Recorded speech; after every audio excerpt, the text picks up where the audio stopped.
Welcome, Buff fans. Excited to be joined by a special guest here, Phillip Dukes, aka Dukes the Scoop. Phil, thanks for joining me. I appreciate it, man. No, no problem, man. Wouldn't be any other place. Well, I finally met you in person at Colorado's Pro Day, the I Ain't Hard to Find, a pro showcase, and it was good to meet you out there in person. And we had talked at that time, hey, let's do some sort of collaboration. But as we were talking tonight, it's like, man, time flies, and all of a sudden you're like, wait, we didn't do that yet. Let's get this let's get this rolling. So fall camp starts up on Monday as we're doing this on a Thursday night. So it's coming up quickly. So we want to talk about that a little bit. But I want to start with Buff fans have gotten to know you over the last couple of years because your stuff on YouTube and everybody look down below. I got a link to the Dukes the Scoop YouTube channel, and so talk about how you got involved with Colorado football because you're down in Atlanta. You're born and raised in Atlanta, lived down there, but how'd you get involved with Colorado football?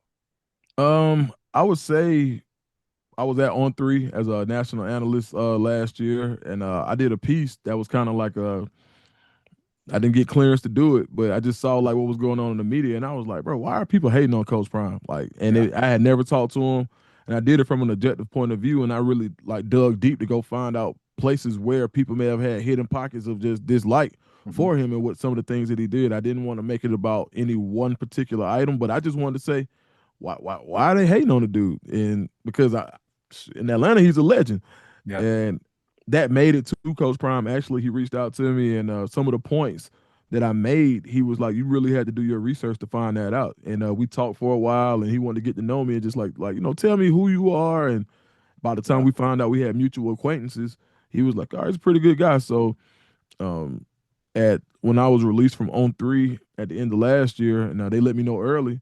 Coach Prime was like, man, how the hell they let you go? And I was like, dog, I don't know, but I ain't tripped. And he goes on yeah, Twitter and he's like, hey, look, Shannon, he's telling Shannon Terry, the CEO on three, like you made basically like you made a mistake. And Shannon had this big go back and forth. So he was like, look, you come out here before you take another job, because at that time he gives me like the cosign of a lifetime where he's like, yeah, any media outlets, you should sign this guy.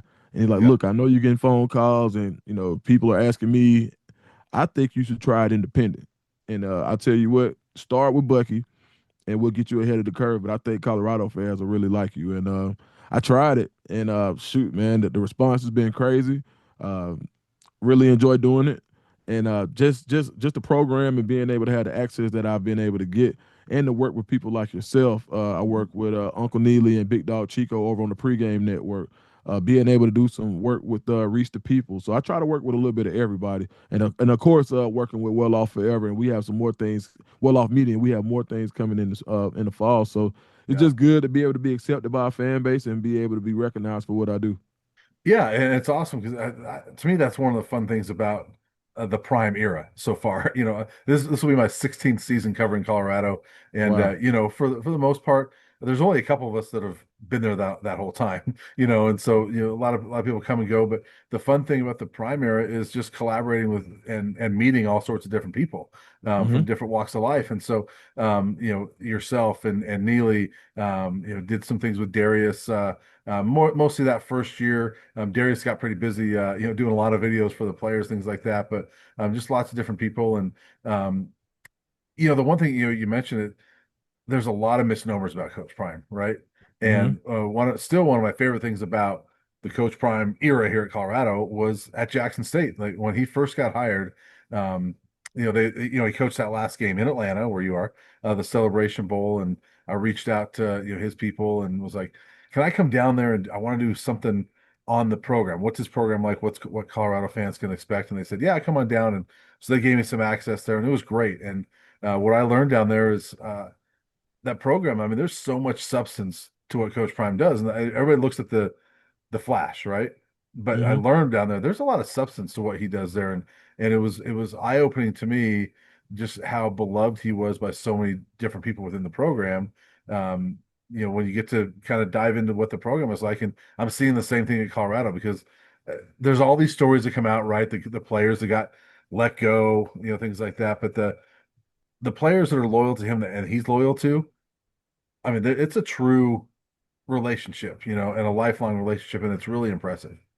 Yeah, absolutely. And I think the flash is just the icing on the cake. Hmm I think is, but it's not the cake.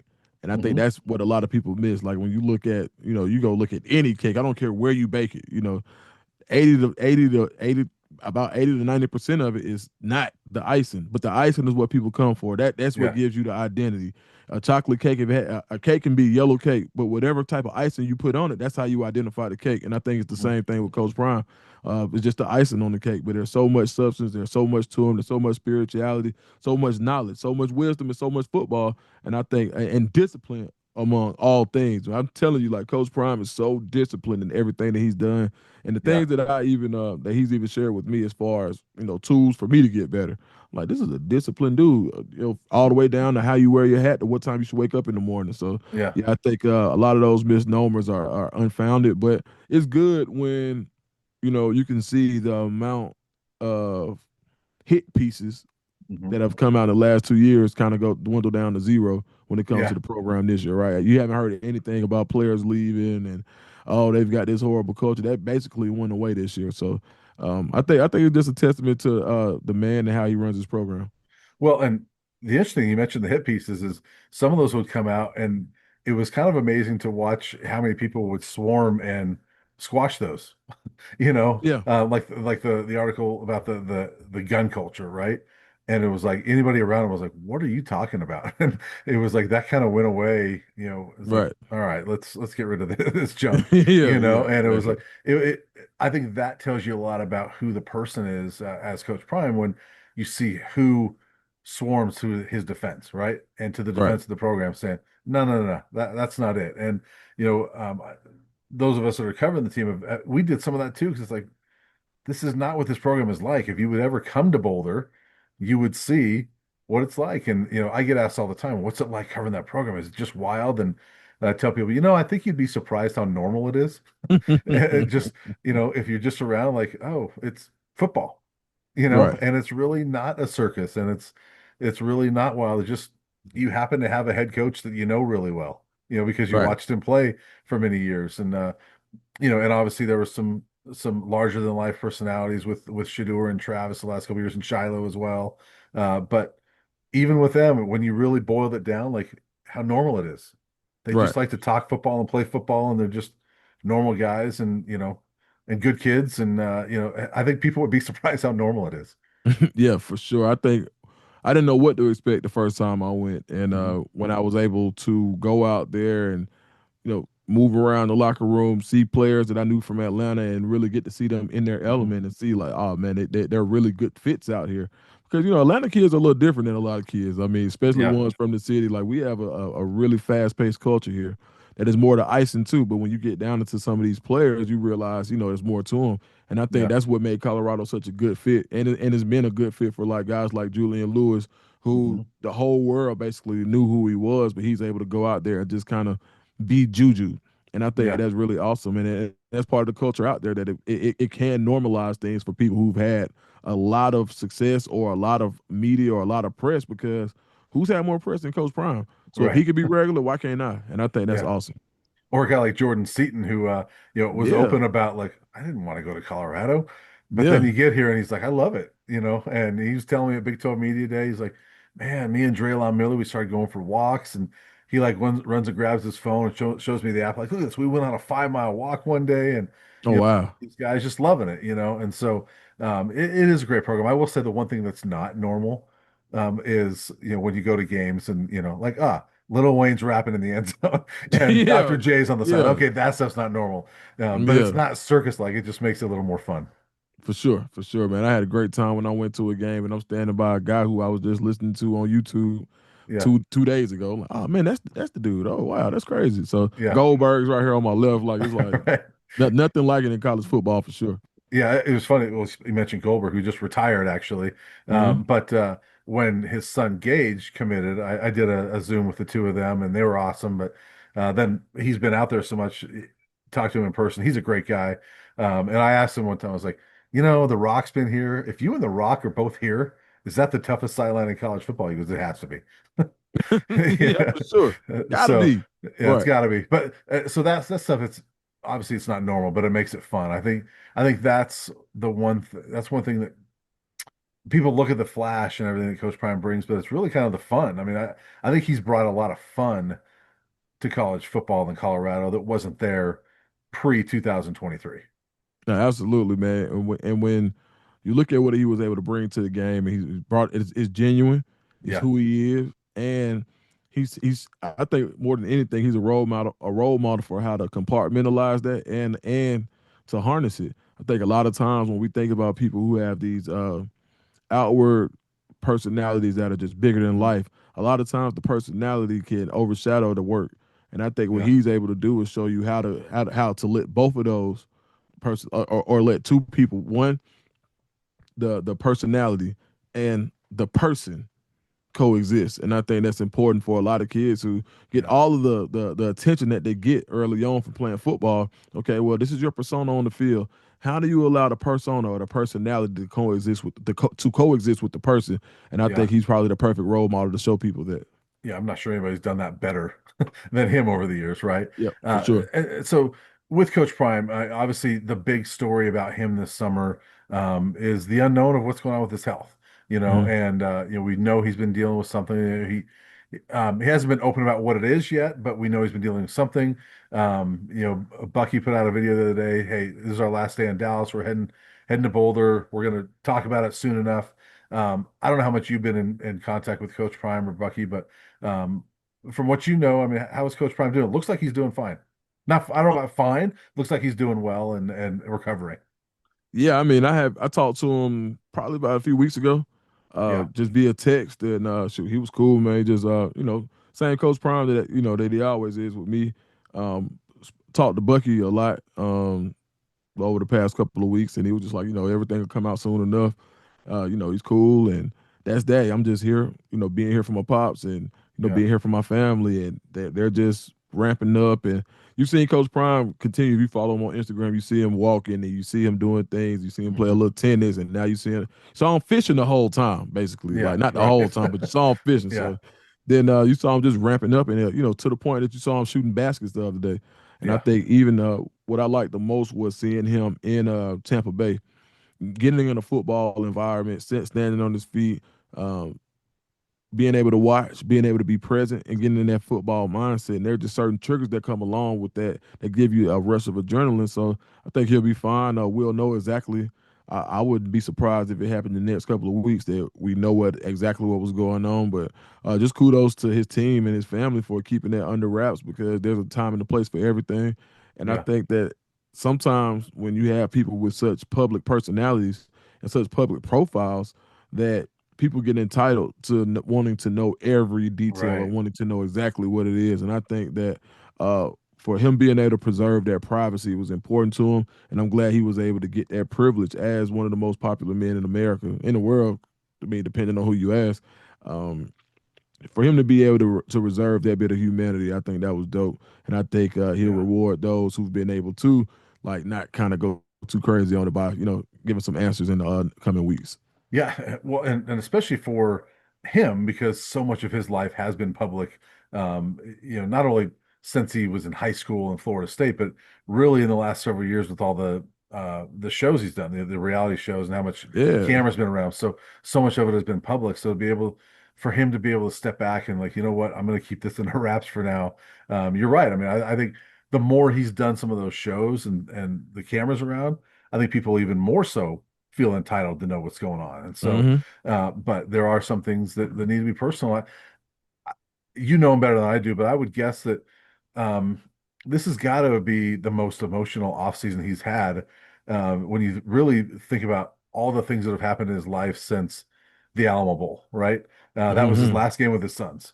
He's no longer coaching his sons. I know he's talked about he's excited about that aspect, and I believe that, but it's still a change when Hmm. you're no longer coaching your sons, and so they're not around, anymore. He became a grandfather, and then going through this stuff that he's going through medically. So this has got to be, one of the more emotional off seasons he's had. And I'm curious to ask him, when we get a chance, like, what's this off season been like for you? Because I imagine it's been way different than anything he's ever experienced.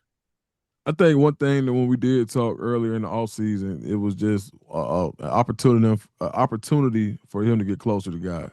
Yeah, That came out of his own mouth.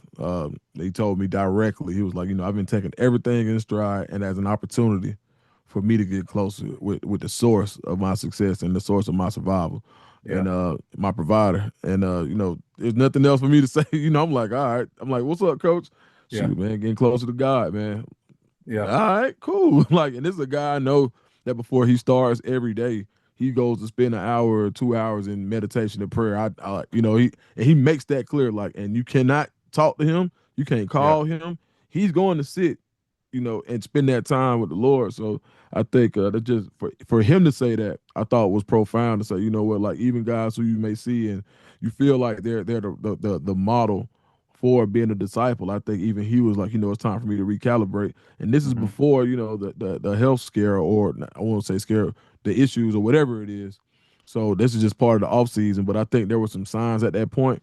But he was just like, man, nah, I'm focusing on me. I'm focusing on, being a better me so I can be the best me for everybody else who needs me. Yeah. So even I think just really taking on that servant role and kind of getting back to the source so you can be the best servant as possible. Yeah. And the crazy thing is about life is there's so many opportunities to get closer to God, but people don't always recognize them, right? And so that's one thing about Coach Prime is that, and religion is always a funny thing because, people will sometimes, when somebody is outward about the religion, like Coach Prime has been, or Tim Tebow was, Hmm. they get mocked a lot, and I've always been one, because I'm religious and we go to church every Sunday, and I've always been one like that's something I don't think you can question because everybody's relationship with their God is different, Hmm. and I don't think you can mock what that is because whatever relationship he has with God, that's his, and he just wants to talk about it. Doesn't mean that it's fake or not genuine, anything like that. People think that, right? Hmm. That because you talk about a lot, oh, that he's just saying that to say it, put on a show, but I don't think he is, and I think a lot of people that are outward like that, like why question their relationship? I mean, that's a Yeah. personal thing, and so it's always interesting to see how public reacts to people that are you know overly religious. You know what I mean?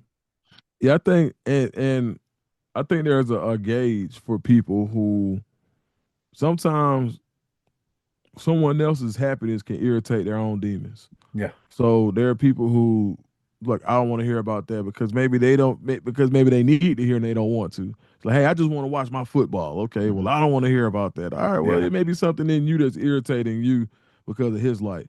Yeah. And my dad told me something that was dope, man, not too long ago. He was like, my dad had been around a long time, 82. He had me when he was 40, so he got a lot of game. And Pop said, hey, man, sometimes you gotta be careful because your light produces shadows in other people. And I Yeah. think that was profound because if you look at everybody, when the sun comes out, you look behind you, what you got? That darkness can come out of somebody else because of your light. And I think Yeah. not just Coach Prime, even like Tim Tebow was like, bro, how can you hate on Tim Tebow? It's like, Right. bro, this is Tim Tebow, probably the Right. greatest college football speech of all time. Yeah. And y'all hating on him because he likes to pray in the end zone. I'm like, it's just insane to me, Right. bro. Like not even Coach Prime. Talk about Tim Tebow, dog. And it's Yeah. almost like he was quote unquote too perfect. Oh man, it's gotta have some flaws. Right. And I'm like, bro, but then you see a guy like Coach Prime, and Coach Prime is like, they're like, oh well, you might see something that he does that he may show some anger sometimes or some passion sometimes, like, oh, that can't be real. So do you want the guy who looks perfect or you want the guy who looks like a Right. man who keeps getting back up? There's Yeah. no right way to express your love for God in the public forum except for Right. not to do it. Right. So I think that's just kind of the world we live Right. in, man. And so kudos to Tim Tebow. Kudos to you for saying it on this show. Just saying like, hey man, shoot, I'm in church every Sunday. I think that's big Yeah. because we're in a world where a lot of people are shy about certain things and people don't Hmm. want to rock the boat. So for you to even be on your platform, and express your faith, I want to give you a shout out as well. I appreciate it. And I've just always found it interesting that, like, when like a big catastrophe happens, and not, we don't need to go on a big religious, this isn't what the show is, right? But like when Right. a big catastrophe happens, or whatever, the first thing people say is, prayers up, prayers. But then when people actually express that they're doing that, then people get mad. So it's, Yeah, it's, bro. it's It's, just it's the interesting to me. most backwards thing in the world, bro. Right, right. Yeah. So people are either offended. I don't know if people are offended by it or they like it or religion or what, but it's just always interesting to me. But For sure. bottom line is, I think, his relationship is his relationship with God. And, it sounds like this offseason has been that opportunity for him, like you mentioned. And so I'm interested to see. getting back to the football side, I'm interested to see what this offseason, how it's sort of shaped him and prepared him for what is really going to be a very new and unique season for him. Yeah, I think it's going to give him another set of eyes. I think Yeah. now you have. So when I coach my son the other day at practice, he turns his ankle. All right, so Yeah. now I'm still out here coaching other kids, and my son's not there. Hmm. And I have a different set of eyes, right? Because it's like, all right, Cam's not here. I don't have to make sure that he's perfect about everything because no Yeah. matter how tuned in I'm in, I got to be a parent. Like even when he turned his ankle, I got to be a parent. It's like, oh, parent now, because I Yeah. got to make sure he didn't break it. I got to make sure, can he walk? So I think not having to be a parent because naturally you're a parent. You watch your son play. Yeah. And when you see him, like you're focused, you're rooting for the team, and you're focused on the team. But man, when he's in the game, where are your eyeballs? Right.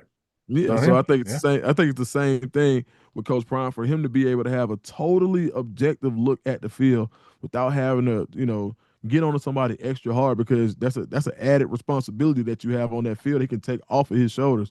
Not that he wasn't giving people their due when it came to how much attention they deserve from him, but Yeah. he just had the capacity was just going to be a little bit less that he has because you have to be a father in that same moment. So I Yeah. think now, even if he was able to give everybody 100%, 100%, and he had to find another 15 for Shiloh and Shadur, now that extra 15 he had can be reserve capacity if he needs to give somebody extra this Yeah. year. So I think it's going to be a positive for the team. Yeah, it's interesting. Just putting myself in that, like I coached my son in baseball for 4 years, and Okay. he pitcher and outfielder, right? And so he'd pitch those games. He'd pitch well at times, and he'd have those innings where it's just you can't get anybody out, right? Mm-hmm. And Mm-hmm. and just a little kid, man, he's struggling and comes off the mound and tears, and so you put your dad hat on, right? And so Mm-hmm. you're hugging him, and all of a sudden you're not as coach, I'm not worried about any of the 14 other kids or whatever. Like I'm just focused on my kid. Let's Mm-hmm. get his spirits back up and things like that. And so, um, but if it wasn't my son, I wouldn't do the same thing. And so, like I would imagine, like a Coach Prime, like last year, Shiloh was very open about. I can't remember who it was against. Remember that game he had? He came back from injury and he did not play very well. Believe And Kansas State, maybe. maybe Kansas State, and then Yeah. he came back Arizona the next week and had a really good game. But I imagine as Coach Prime, you're watching Shiloh struggle in that game, and all you want to do is go. Maybe not all, but like a big part of what he wants you to do is go hug Shiloh. Say, "Come on, man, let's go." But you got to Right. be the coach, and so Right. to your point, he doesn't have to do that anymore. Yeah, you still want to go help um, DJ McKinney if he's struggling, but Mm-hmm. it's different if you're not his dad.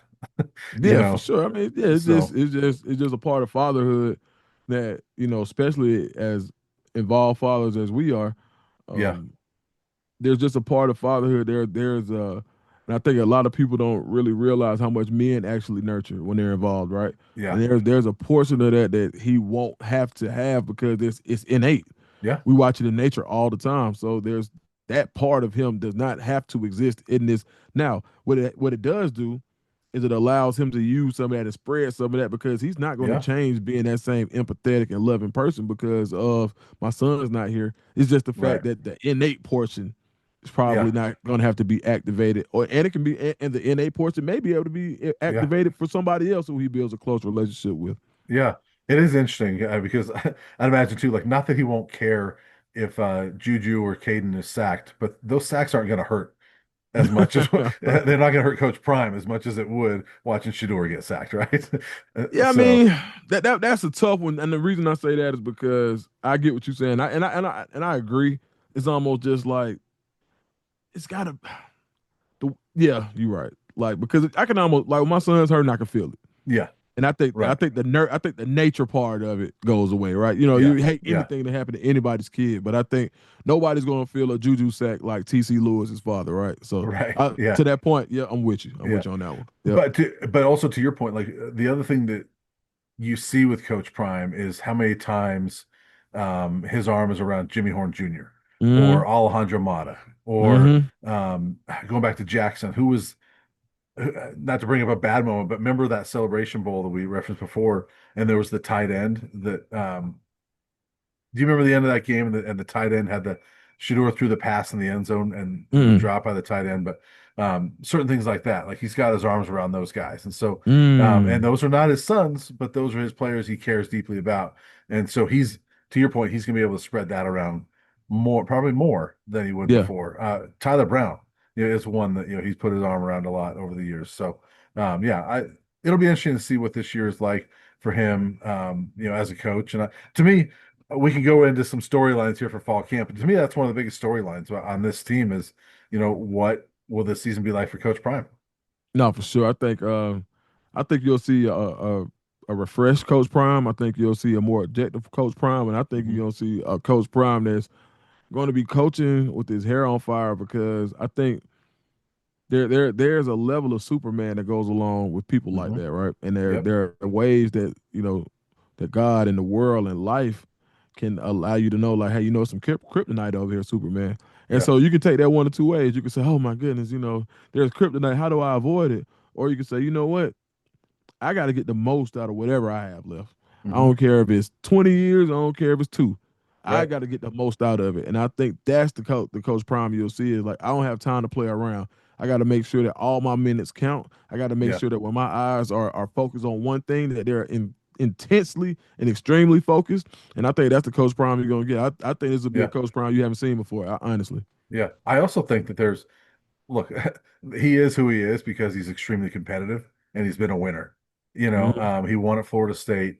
He won with the Braves. He won with maybe not as much with the Falcons. But he won with the Cowboys. Won with the 49ers. I mean, he's isn't he the let's see the only man that's ever played in the World Series and the Super Bowl, right? And so Mhm. he's a winner. He won at Jackson. He's won here at Colorado. So I think we're going to see a guy that's competitive to prove to people I can coach this team without Shador and Travis and Shiloh. You know, Absolutely. You uh, know, yeah, yeah. And to say that not a one hit wonder either. Right. Yeah. Yep. And so I think that's going to be interesting. And I will say this, Colorado has not been to back-to-back bowl games in 20 years. Yeah. If he can do that, and I know he's going to strive for better than that, and they may be better than that, I don't know. But if he can get to a second straight bowl game, I hope people prop him up because that's a huge accomplishment for this program. To go 2 decades without back-to-back bowl appearances is insane in this day and age when 84 teams or whatever go to bowl games, right? Yeah. So I think if he can get to a bowl game with this team, I think that's a huge accomplishment. Yeah, I think that would be to where his goal is set and to where the It's too Buffaloes as a low. whole, Yeah. that's way too low for them, which I Right. think is a great thing because Yeah. what they say you aim, you shoot for the moon and you land in the Yep. stars. So I think Hmm. they're literally shooting for the playoffs. Yeah.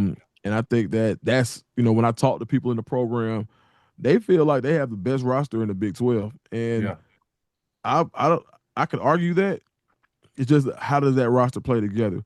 Yeah. When I look at Texas Tech and everything that they've added and how everybody's like, oh, Texas Tech went so crazy in the portal, and I'm like, them guys got to learn how to play together the same way that Colorado has to learn how to play together. So I Yeah. think like whichever roster gels the most and the fastest, that's the roster that's going to be the one that kind of take the lead in the Big 12 when it comes to just straight up talent. I think Yep. UCF has a ton of talent. They done well in recruiting, but they lost some stuff in the portal. I think Utah probably has the best offensive line. I mean, there Hmm. are a ton of teams in the Big 12. Oklahoma State, they're not going to stay down long the way they've recruited lately. Right. Um, over the past 5 years and just their name recognition in the Big 12. So I think Texas Tech Texas Tech for sure. got a little money. Right. Yeah. Yeah. So I Yeah. think yeah, I think they'll be fine. It's just nobody in the Big 12 scares me. I don't see that Yeah. juggernaut in the Big 12 that makes you feel like, oh my goodness, like that's an automatic L. Like I don't see Hmm. that. I think TCU is gonna be sneaky good this year too, though. So, Yeah. and then we'll see. We'll learn a lot about Baylor early on, right? We'll Yeah. see them against Auburn. Auburn goes to Waco, so I think we'll learn a lot about them. But no, I don't see a roster in the Big 12 that I look at and I say, oh, these four teams belong in the SEC, or these four teams, or you should write them in, to the conversation for Big 12 championship. I think there's a lot of even people, and there's going to be a lot of attrition, and Yeah. people going to be a lot of cannibalism. And I think Colorado has as good as a roster as anybody to be on the top end of the Big 12. Yeah. And they're a roster that I look at, and I'm always one, Dukes, that like I look at and say, I want to see it first. So I get a little skeptical. And so when I hear Coach Prime or whatever say, I think we're better than last year. my initial reaction is I don't know how you lose the Heisman Trophy winner and the best quarterback and you're better. I want to Yeah. see it first because, and it's not just those guys, but you know, Cam Sillman Craig and Shiloh and Nakai Hill Green and Levante Bentley and Chidozie. I mean, there's so much talent that they lost. I think they've got talent, but you got a lot of guys that haven't proven it yet, right?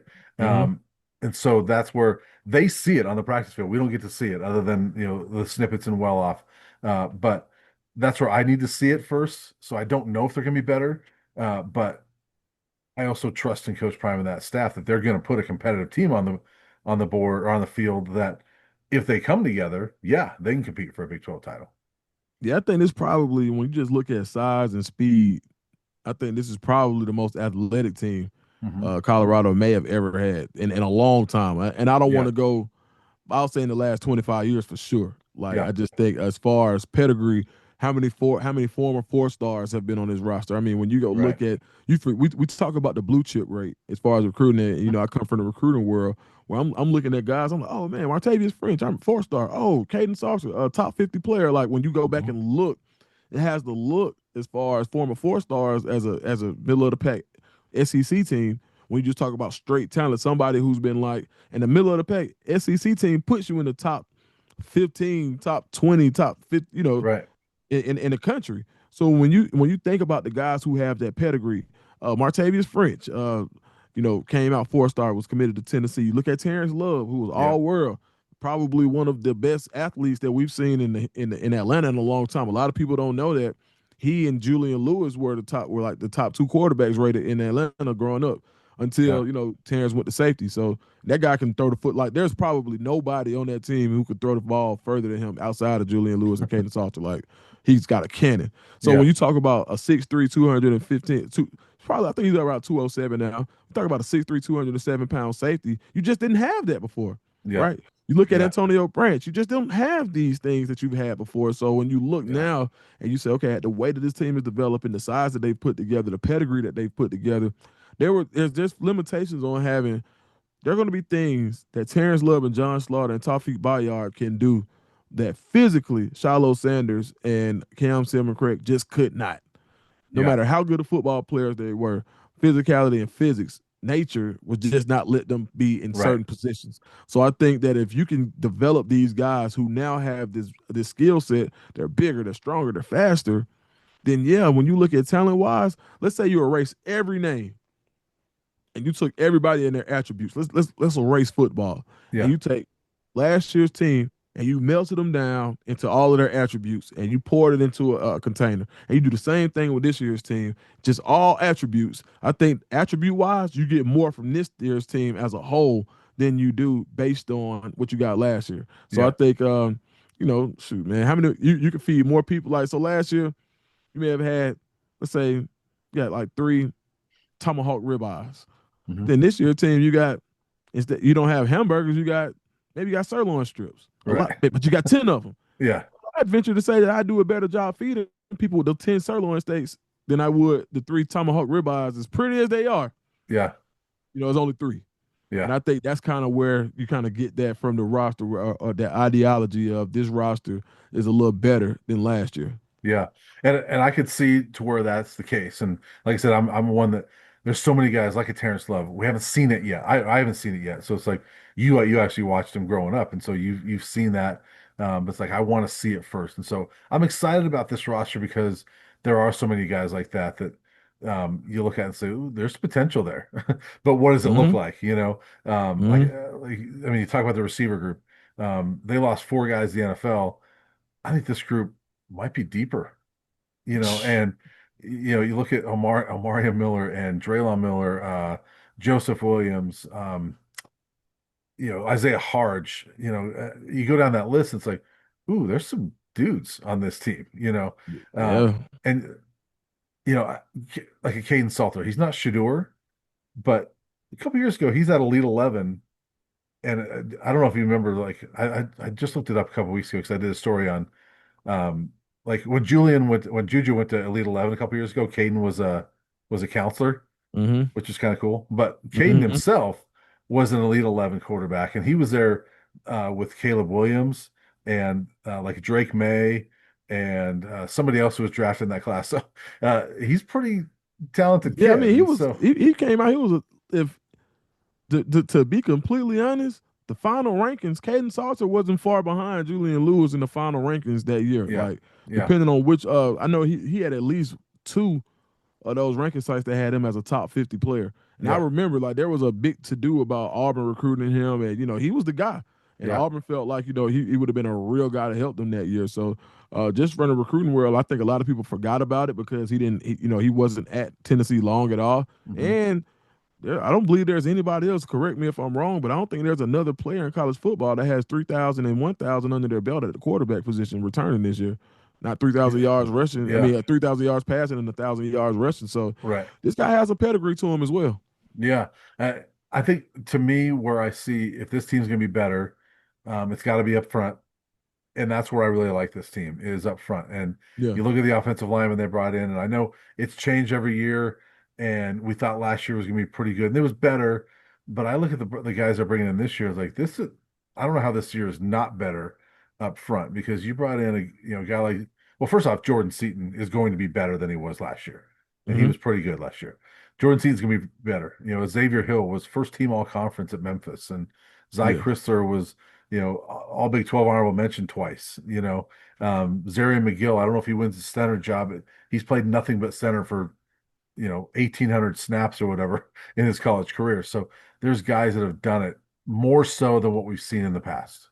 Yeah. I mean, and then you look at only thing you want to do is see how they gel, right? Yep. Hmm. But when you look at on paper, the amount of starts, when you look at it on paper, the size, the athleticism, the NFL profile, Xavier Hill is a pro, Hmm. Jordan Cena is a pro. Like these aren't just pros, like undrafted free agent. We're talking, you got some pros on this offensive line. Yeah. So I think you got to be excited about it. This is the best offensive line that he's had ever as a college coach, Yep. and I would venture to say the defensive line isn't far behind.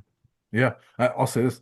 It might be the best offensive line Colorado's had, which is not saying a lot, but in the last 15 years or so, and there's been some pros, there's been some really good individuals, guys that David Bakhtiari that was an Oh All Pro yeah, for the Packers, and Nate Solder who was a Pro Bowler with the Patriots. So there's been some good individuals as far as lines that gel. This might be the best one. We'll see. But defensive line, you're right. The same thing. Uh, I don't like that you lose Chidozie and Shane Cokes, who are key players, but I think top to bottom, it's a deeper defensive line.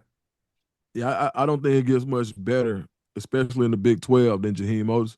I Yeah, just from seeing him his freshman year under Nick Saban playing, actually hearing people talk about him, and he's a guy that if he's motivated, which I think he will be here, you can't stop him. I mean, just look at him. yeah, He look first of all, the kid ain't number like 21. He's like he looks like an uncle already. Like I mean, at the end of the day, he's just like a real man. yeah. And I just think him like he's what you needed in some of those games where you were just getting like plastered in the A gap. Hmm. There's just certain things that he can provide to you where he can long arm somebody and say, look, at the point of attack, you're not coming this way. You're going in the backfield. I don't Yeah, have to get under you because think about it. Like when you have undersized interior defensive linemen, I can hide you. I don't have to be a yeah. great blocker because you have to play with leverage. You have to get under me. Well, you know what? I'm gonna just fall on you if Right, you've got a bigger interior guard, if you got a bigger center. So when you got 6'4", 6'5" guys on the interior, they're just gonna lean on you. But you right, can't do that. You have to stand up at the point of attack when you got a guy like Jaheim Otis. right. Um,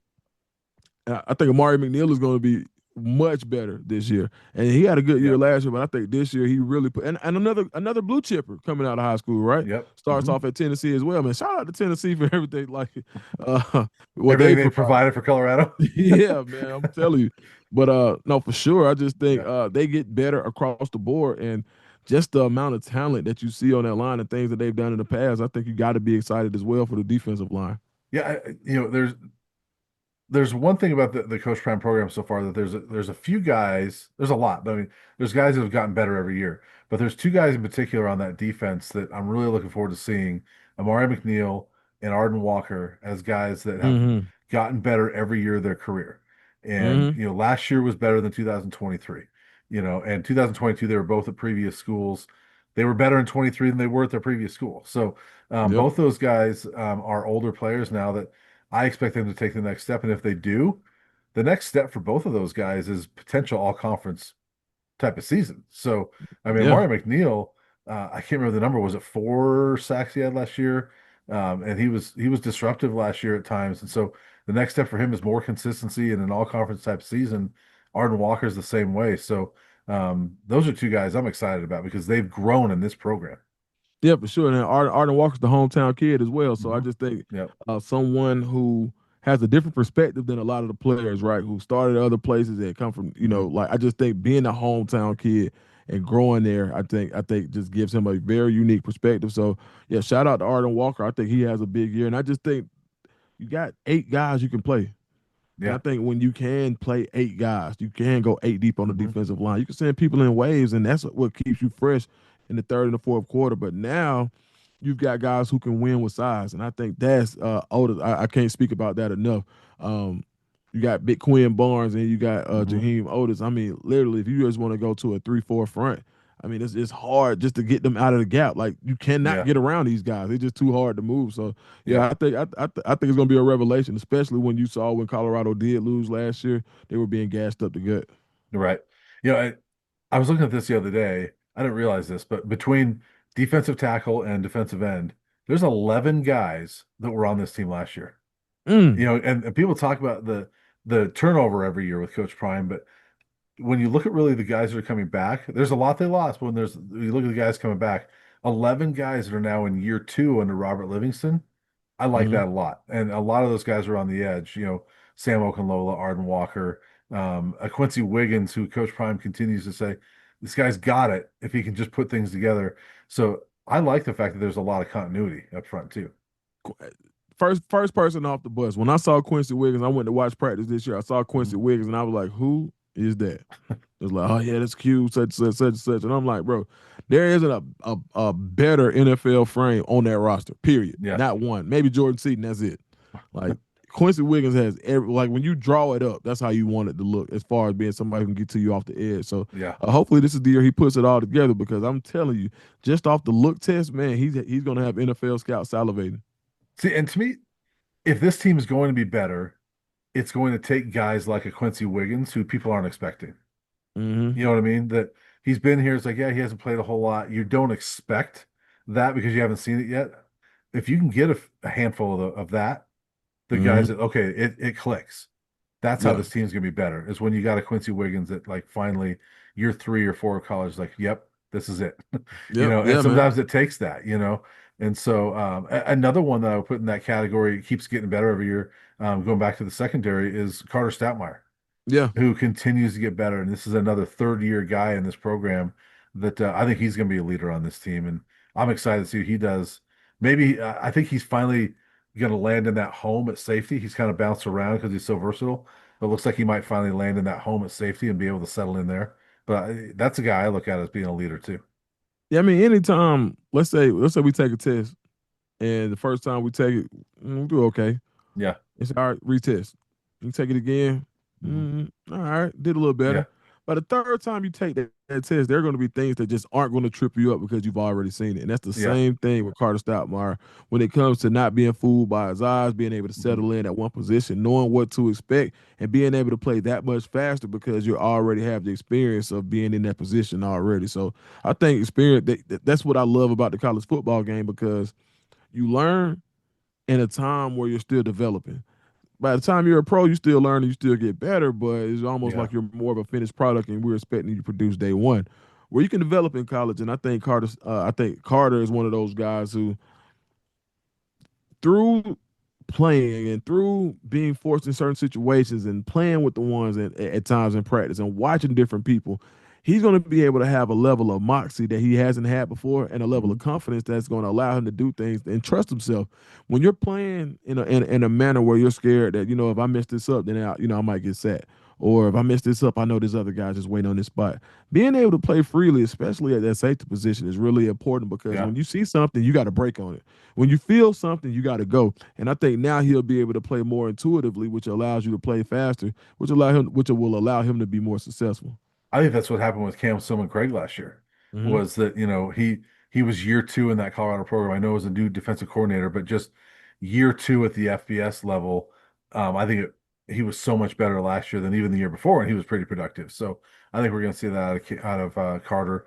DJ McKinney as well is one that I can't wait to see him this year because he's gotten better every year of his career as well. So I think that's maybe the underrated aspect of this team is how many guys have that Coach Prime has that have just shown that development and that improvement year after year after year. for sure. I think that's one of the things when you talk about um, how much NFL experience is there. Hmm. Guys who've done it at the highest level, who are looking and giving you tips and tools that'll help you and things that they had to learn at the highest level. Now you're getting that in college. You're getting that pro style training Hmm. earlier, and where your mind is still fresh, where your mind is still able, where you don't have some of the bad habits that pros have already. So I think by being able to bring that experience from such a high level and help give it to guys earlier, I think that's what's really helping Colorado. And I think you'll continue to see guys grow and develop. And is one of the underrated aspects of coming to play at Colorado, and that's development. Yeah. I want to ask you one last position. You mentioned Martavius French. He and Reginald Hughes. I'm penciling them in as the starting linebackers. We'll see. There's going to be competition, but what do you think of that group? Man, I'm gonna tell you, and I always miss his name up. Hold on, let me make sure I got it right. Sean Myers. That's my Yeah, sleeper yeah. Okay. from North Alabama. Yeah. I think he's the guy that brings that group together. Okay. He's going to kind of I see him in more of a quarterback role.